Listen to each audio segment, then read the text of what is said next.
సంవత్సరాల తరబడి ఎన్ని మందులు వాడినా మీ మోకాల నొప్పులు తగ్గట్లేదా? ప్రాణ పెయిన్ క్లినిక్ లో అత్యాధునిక చికిత్స. కాంగ్రెస్ సీనియర్ నేత, రాజ్యసభ మాజీ సభ్యుడు ధర్మపురి శ్రీనివాస్ కన్నుమూశారు.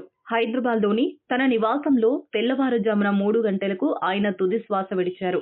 గత కొంతకాలంగా అనారోగ్యంతో బాధపడుతున్న ఆయన గుండెపోటుతో చనిపోయినట్లు కుటుంబ సభ్యులు తెలిపారు.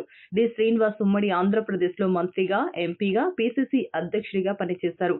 తెలంగాణ ఏర్పడిన తర్వాత బీఆర్ఎస్ పార్టీలో చేరి రాజ్యసభ ఎంపీగా పనిచేశారు. డి. శ్రీనివాస్ వయసు 76 సంవత్సరాలు.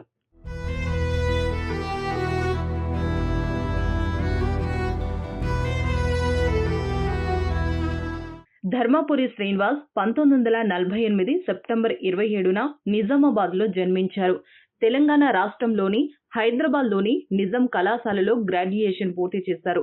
విద్యార్థి సంఘం నాయకుడిగా రాజకీయాల్లోకి వచ్చారు. ఎన్ఎస్యుఐ యువజన కాంగ్రెస్ పార్టీలో పనిచేశారు. 1989లో కాంగ్రెస్ పార్టీ నుంచి నిజామాబాద్ అర్బన్ నియోజకవర్గం నుంచి తొలిసారి అసెంబ్లీకి ఎన్నికయ్యారు. ఆ తర్వాత 1999, 2004లో ఎమ్మెల్యేగా గెలిచారు. 1989 నుంచి 1994 వరకు గ్రామీణాభివృద్ధి, ఐ&పిఆర్ మంత్రిగా, 2004 నుంచి 2008 వరకు ఉన్నత విద్య, అర్బన్ ల్యాండ్ సీలింగ్ శాఖల మంత్రిగా బాధ్యతలు నిర్వహించారు.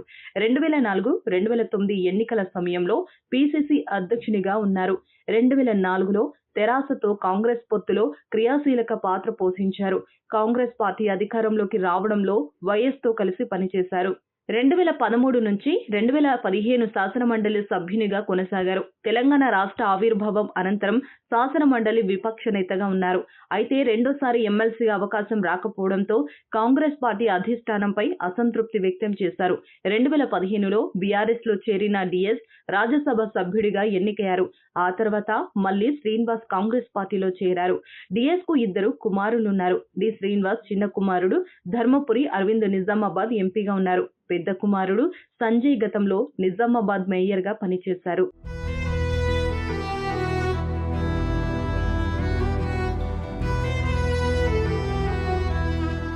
సుమన్ టీవీలో మీ పర్సనల్ అండ్ బిజినెస్ ప్రమోషన్స్ కోసం కింది నెంబర్కి కాంటాక్ట్ చేయండి.